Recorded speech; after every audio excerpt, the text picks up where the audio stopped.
how was it like for you to transition, from student to I'm living from my work? What was that like for you?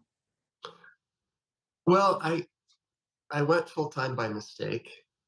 Um, it's actually kind of funny. I always had this.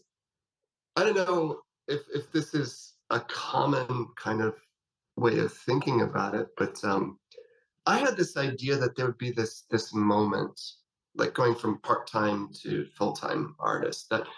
And I always had this idea that we would have, I don't know, books with numbers in front of us, where we'd be sitting there, my wife and I would be sitting there and we'd really discuss it and make a plan and say, all right, it's time to really go for it now that we've got the pieces together. And it didn't happen like that at all.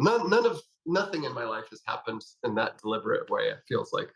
So when I finished art school, I had sold enough paintings to move out to Montana. I moved out to Montana because I had met a girl from Montana, and we had gotten engaged.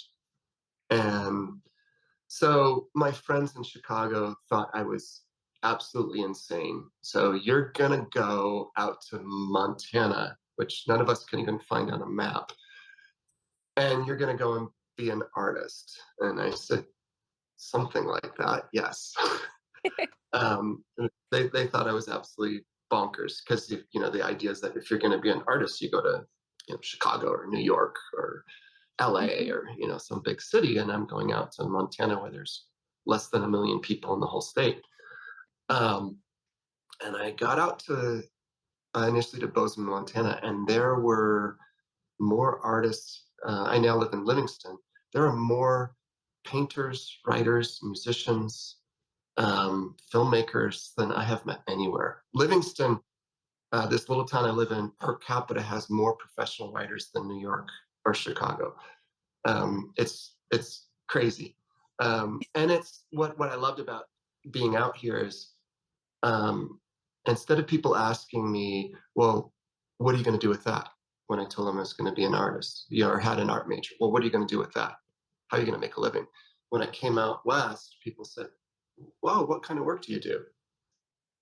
Oh, no one really cares how successful I am. They just want to know what you're creating.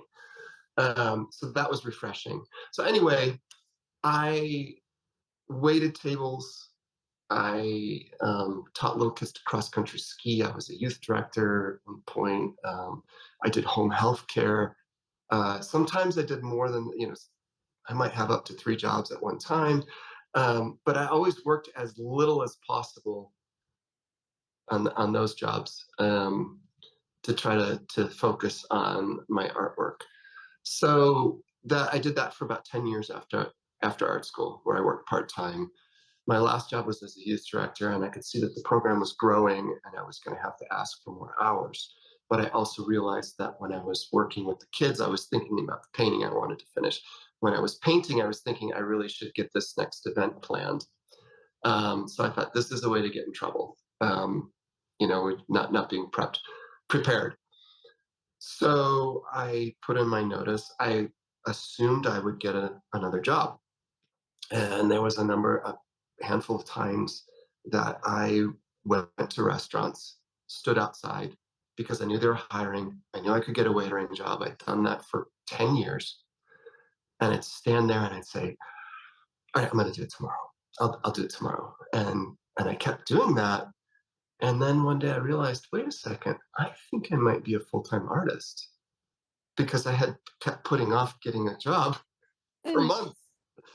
And so that was 2005. So do the math. I've been at it for a while. Um, so it kind of took me by surprise. I think the hard thing about going from that transition from part-time to full-time is it is a leap. And it's scary, and it never stops being a little bit scary. Being an artist, you just don't know when the next opportunity, the next paycheck is coming, and most of us are not, raking it in every month.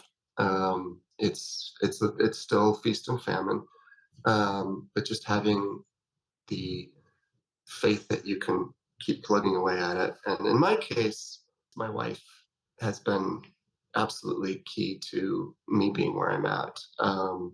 She has always encouraged and supported me. And there's points on the journey where if she had said, I can't handle the strain and stress of this, you need to go get a job, I would have said, okay, I'll do it. But she never, there's times when I was ready to give up and she's like, nope, nope, keep at it. Just don't let all the clutter and stress and strain get to you. Just keep painting.